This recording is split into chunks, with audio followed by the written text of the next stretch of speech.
Jose Mourinho is locked in a contest he knows he can't win at United.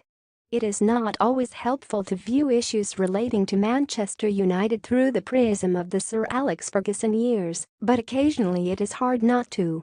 Managing people is one area in which Ferguson had few equals, and Jose Mourinho is underlining that point right now. One myth is that Ferguson ruled Old Trafford largely by fear, that he was as scary, irascible, and combative as he would often be on TV or on the touchline. The opposite is true. Ferguson understood that his everyday demeanor, as well as his public pronouncements, set the tone for life at United, from the top of the club to the bottom. If Ferguson smiled, then United smiled back at him. Ask staff at the Carrington training ground for their memories and they will talk, not of football and trophies and glory, but of Ferguson, white sports socks worn beneath his flip-flops, appearing round quarter corners whistling or singing, badly, some old Scottish folk tune. "We just miss the boss," said one-time served staffer about a year after Ferguson's retirement in 2013. Not just his football. Just miss him. In the dressing room, Ferguson knew how to turn a scene from dark to light too.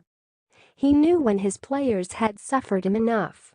Once, after a disappointing result at Watford, Ferguson stormed in, having had a verbal exchange on the touchline with Ryan Giggs, of all people.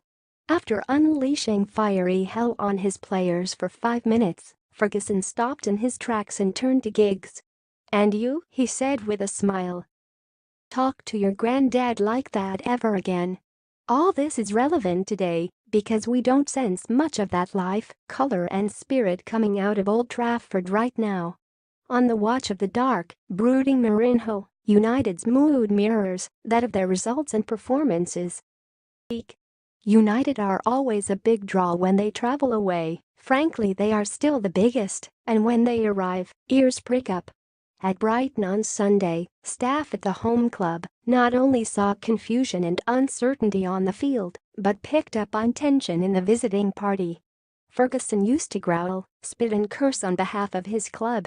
Sometimes it was to close ranks, other times it was to deepen a perceived weakness in an opponent. Mourinho just looks and sounds genuinely unhappy, and it is at this point that we must ask what that is doing to his players. There is more to management than spreading love and bursting with late summer joie de vivre, but it can help. Ferguson could present many faces to the world when need be, and not all were genuine or likable. But there was rarely any acting at Carrington, the heart of his fiefdom. That is where he was most at home. Mourinho, meanwhile, was described by one Carrington insider as too often carrying the demeanor of a man taken hostage. Naturally, we wonder what is causing it.